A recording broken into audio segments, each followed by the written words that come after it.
Thank you so much for joining me again. This is our Tarot in White Oracle Learning Center where we get into the cloud and learn more about the tarot cards. Again, all of my videos will be posted for free. There will be a lot of them as we dive deeper and deeper. So now we're on the Major Arcana. And this is all about the astrology and planets, relationships to our Major Arcana cards. So when we first look at our full card, the association with the star is, or the sign is Aquarius. And because Aquarius is rebellious, right? Aquarius has its own mind, it does its own thing. And this is also related to the planet Uranus. So what are the planets? Why Uranus? Okay, so let's talk a little bit about the planets. The planet Pluto is associated with death, rebirth, transformation, shadow self, secrets, the power, the control. So Pluto has a lot to do with those kinds of things. Uranus has to do with a sudden change, rebellion, breaking old structures. It's a very Aquarian energy. Neptune is spiritual, intuitive, dreamy, mystical, creative inspiration, tapping into your inner self. And Saturn is going to be resistant, stubborn, overcoming challenges, responsible, ambitious, hardworking, disciplined, boundaries, limits, limitations. Saturn is learning about the world and how to have its sturdiness, its responsibility, but it fails a lot. But at the end of the road, it finally gets there. It's like, a teenager trying to learn things and trying to become an adult. Jupiter is knowledgeable, it's wisdom, higher learning, spiritual growth, expansion, optimism, enlightenment, and generosity. Jupiter is a very mature energy, and Neptune is a very intuitive, emotional energy, and Uranus is a very rebellious energy. Pluto is an energy that has to do with transformation and death and rebirth. And so then we get into the moon. What's the moon? So it's a hidden, intuitive, cloudy, subconscious shadow self. So it's a little bit like Neptune in the sense that it's hidden from you. You don't really see it, and it's got that intuitive aspect. But the moon has more to do with your shadow self and your subconscious, whereas Neptune has more to do with your creative inspiration, your dream, your spiritual side. And then, of course, we get the sun. And so the sun is very clear, conscious, joy, positive, revealing. And then we have Mars, which is angry, red, and disruptive, and it's aggressive, forceful, passionate, and it can be very powerful, right? So basically, when you look at the cards, you will have a sense of what kind of energy it is, and that's why that planet is associated with that energy. So the rest of the planets, of course, we have Mercury. It's intelligent, communicative, it's of the mind, the mouth, it's the focus, and so it's a very Gemini, Libra, Aquarian energy. Mercury is an air planet. Venus is fertility, motherhood, seduction, love, beauty, relationships, finances, attraction, attractiveness, emotions, self-worth, and values. It's a very nurturing planet. So when we look at the full card, of course, we have an understanding that, there's a naivety to this character and they're just jumping into the next thing. There's a rebellious tone. So it's the planet Uranus, and Aquarius is the sign. And when we look at the Magician, this is a Gemini energy because it's dualistic, it's above and below, it's concealing and revealing. And the masculine energy is always going to be air, or it's going to be fire. And of course, the Magician uses all of the elements to manifest what it's manifesting, but it uses the mind and the words to make it happen. It speaks it into existence. So the Magician is also ruled by the planet Mercury, because Mercury is a planet that is about that communication, and that is what the Magician, Gemini, dualistic energy does. It's communicating to the world, to the invisible world, to bring in what it desires. So the High Priestess is going to be, of course, our moon energy. Sometimes you might see a symbol of a moon on the cards, because it's subconscious, it's hidden energy. Sometimes it has to do with, this card not so much has to do with your shadow self, but the moon does. So there is a sense of, energy being hidden. And of course, it's the invisible energies with the High Priestess. And she is a Pisces, because Pisces, of course, is your very strong water intuitive sign. And then we move on to the Empress. And the Empress is a Taurus energy because she's very grounded on Earth. She has her, she's a fixed energy that is, structured. And her planet is Venus. And so she gets that extra quality of nurturing, motherly, caregiving, love, attraction, what you value, what you love, your worth, taking care of yourself. And then when we move to the Emperor, like, what do you think that might be? A lot of times when you look at the cards, you can see. So we get a planet here. He's sitting on the planet Mars is what he's doing, because this is influenced by the planet Mars. And this is in Aries, and you can see that symbol of the ram back here. So it's a very powerful momentum, authority. But if you've ever known an Aries, they're like, they grab the bull by the horns and ride it kind of people. And Mars is a very aggressive, powerful, forceful, take it as it comes kind of an energy. It's a ruling energy. And then, of course, we have our Hierophant. And you might think, wow, this is a very spiritual card, which it is. But this isn't spirituality in the clouds like the High Priestess is. This is spirituality on Earth. And so it's your structures, your commitments around your spirituality, your commitments around love. And so it's a Taurus energy because it's those fixed energies on Earth. As far as the planet goes, I think it's related to Mars, and because there is that fiery sense, of course, in the background, and I kind of feel like that would be very true, right? It's when Taurus and Mars meet, it's the Earth and the very fiery energy of the heavens meeting together. And then, of course, we have a sense of dualism with our Lovers. So our Lovers are all about that dualistic quality too. So they're a Gemini. What is above is what is below. And they have the quality of Mercury, the planet Mercury. So there's a strong sense of communication, communicating, ideas, thoughts. And then we have our Chariot. And our Chariot is a Cancer, so it's a water sign, and it also has the planet influence of the moon. So there's a subconscious, hidden intuitive quality to the card where you're moving based upon what your subconscious intuition is guiding you to. So if you're tapped into your source, if you're tapped into your alignment, then you are being directed in a good way where your soul wants. But a lot of times our subconscious is stuck on karmic patterns, trauma, drama, behaviors.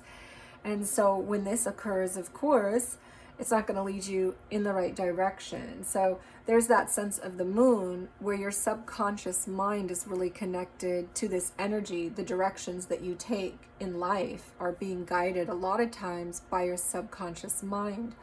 There's, of course, that Cancer energy. It's a water symbol because water comes in, it refreshes things and makes things new.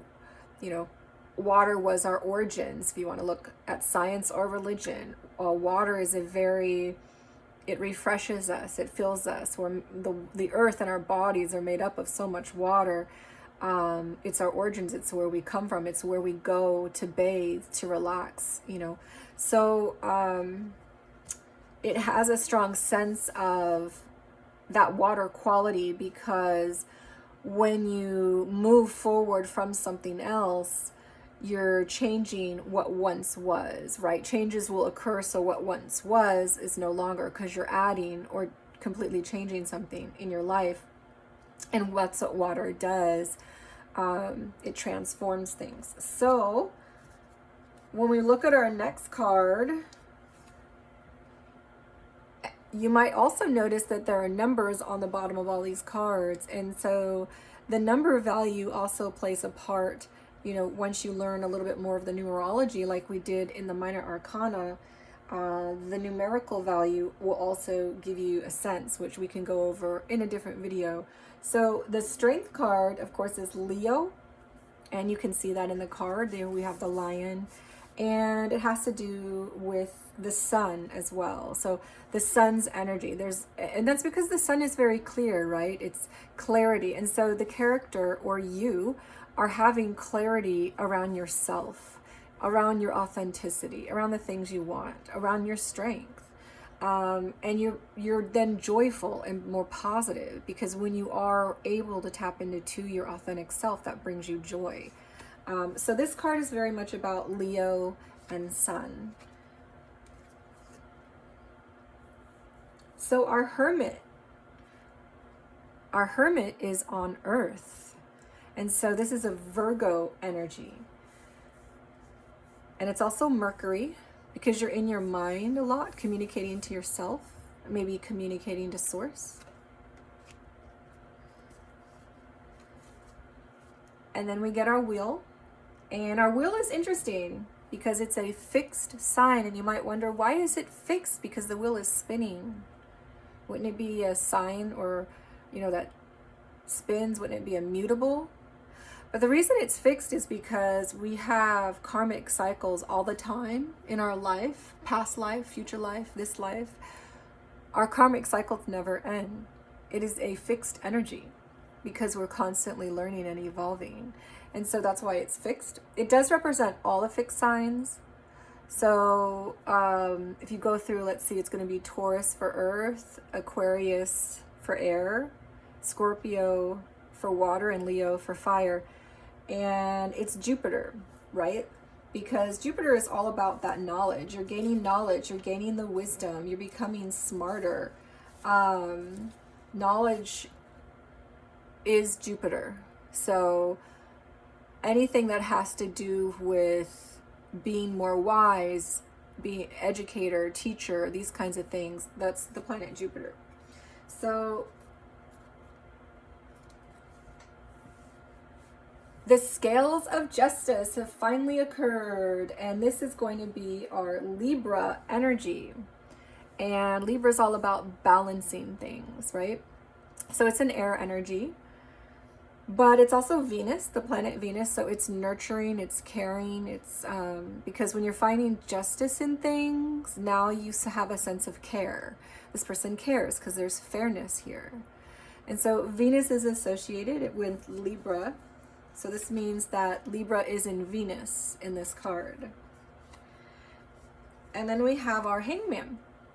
And our Hangman is a very much water card. It's all about returning to the water. Now, when I dive into the Egyptian hieroglyphs, these will even become more fascinating, because it's just astounding how each Egyptian glyph matches each Arcana card. And we're talking 5,000 years ago. So that'll be a really interesting video for those that are wanting to learn more about Arcana. So the Hangman is our Pisces, because it's very tapped into the emotional intuition side. It's dangling, it's saying, I'm going to let go and let God. And it's also Neptune, because you have that strong intuitive connection, emotional connection, spiritual side to this energy.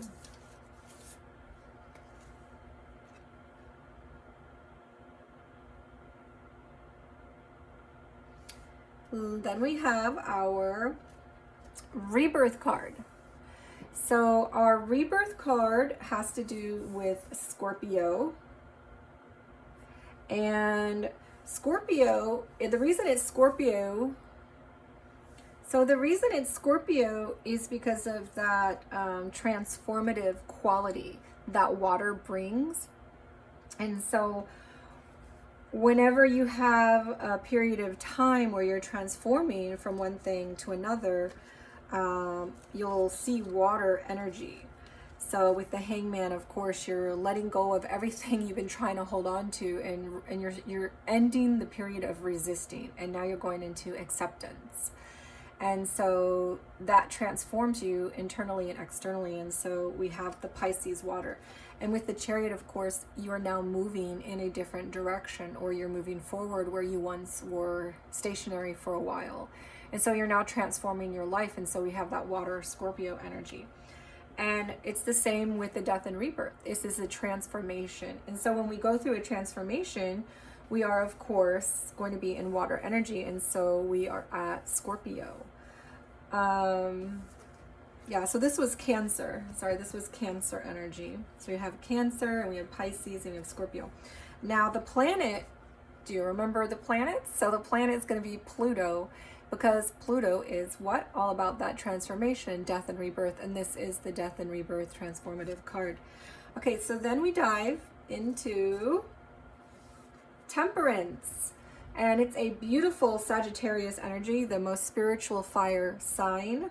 It is Sagittarius because of the spiritual quality to it and balance, which Sagittarius are very good at. But it's also very fiery because it's very connected to spirit and source and soul, because that's how you are getting rid of fear, right? That's how you're getting rid of trauma, drama. It's because you're connecting and aligning yourself so that now you are about love, not fear, about love, not hate.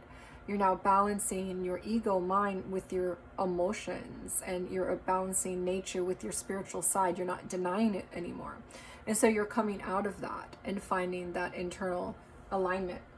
And so we are also associated with the planet Jupiter, because Jupiter is all about that higher level of knowledge and wisdom. You're more educated now, right? Internally, spiritually, because in order to find that alignment, that takes a great deal of knowledge and wisdom and spiritual leveling up. And then we move into our Devil. And our Devil really is just about the earth. A lot of times it has to do with crutches and karma and trauma, creature comforts, alcoholism, and, you know, drug addiction, things like this. But it also just has to do with, I'm very attracted to this person, lust, or maybe you're just very focused on your money, and that has become, even though you're becoming very wealthy, it's becoming a block to relationships or in your connection, or it's a crutch because you don't want to deal with other things. So the Devil is a Capricorn energy because it's a cardinal earth energy. It's a very strong, forceful earth energy. And of course, it's associated with the planet Saturn because Saturn has to do with learning how to be grounded in the earthly structures, finding your responsibilities, and accountabilities. And the Devil very much hasn't done that yet. When we move into our Tower card, so this is related to Aries and Scorpio. I personally think that it's really more Aries, but I can see where it would be Scorpio for many people as well, because water is all about that transformative period, right? We've got the Chariot, the Hangman, death and rebirth, and those are all related to water. So I can see where a lot of people also relate it to Scorpio. But for me, it very much is an Aries. And the reason is because I relate all of the cards to the original Egyptian hieroglyphs. And the symbol of water does show up for the Hangman and the death and rebirth. It doesn't actually show up for the Chariot or the Tower. But for me, the Chariot and the Tower have more of a fiery energy related to it. But I do see that there is a water aspect because it is transformative. So I think it's fair to say it's Aries or Scorpio, but for me, it's a lot more Aries. And the planet is Mars, because again, Mars is very aggressive, forceful, and powerful. So even though this is a Cancer card, like if you wanted to relate this also to Aries, or possibly, you know, not Leo, because that's a fixed energy. So you might feel like it's more of a Sagittarius energy. I I think it's fair to say that an Aries and Cancer blend or a Sagittarius and Cancer blend make up the card. Just because it does have that strong tie to the spirit realm, as does the Tower, in terms of decisions that's being made and such like this. But traditionally they do, in general, the general public does relate this to Cancer.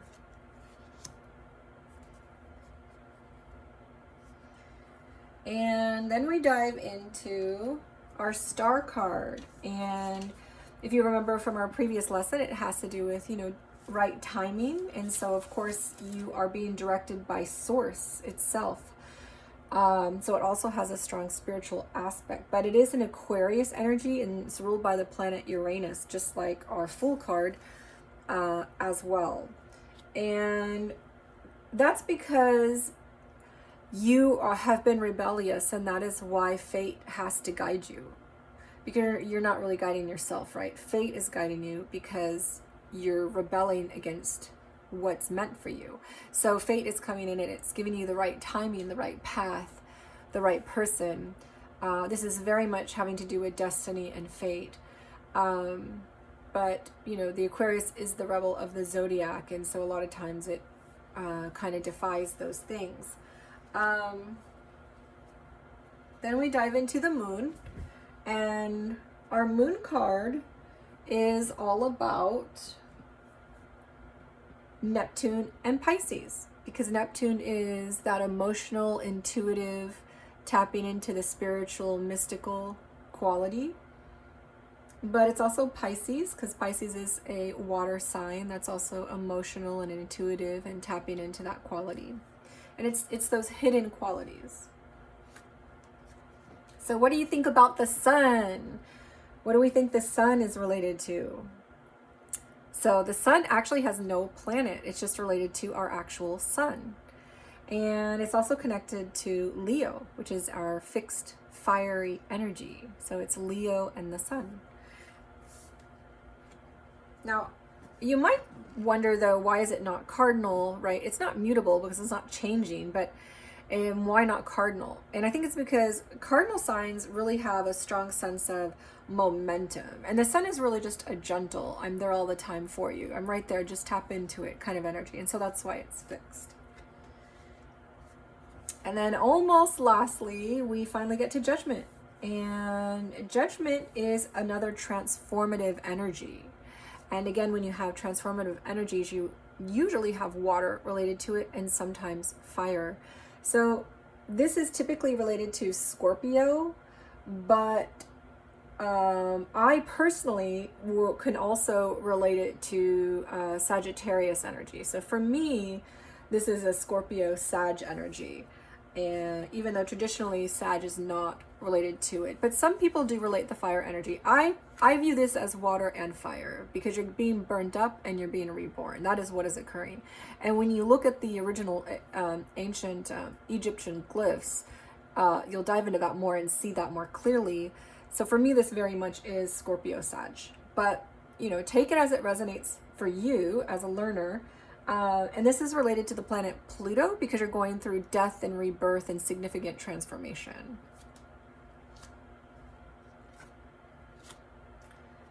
And then lastly, we get to the world. We've completed our lesson. We've completed our cycle. This is all the earth signs. So we've got Capricorn and we got Taurus and we got Virgo, and it is the world because it's finally completed, it's stable, it's structured, all the lessons, all the karma is done with for this cycle, at least, before you begin a new one for another lesson. And so it is connected to the planet Saturn, because Saturn is all about learning that accountability, that responsibility, the structures in life. And Saturn at its best is the world card. It is the final stage. So that's the energy for the world. So thank you so much for joining me. I love having people pop in and learn more. And I will see you next time on our next video.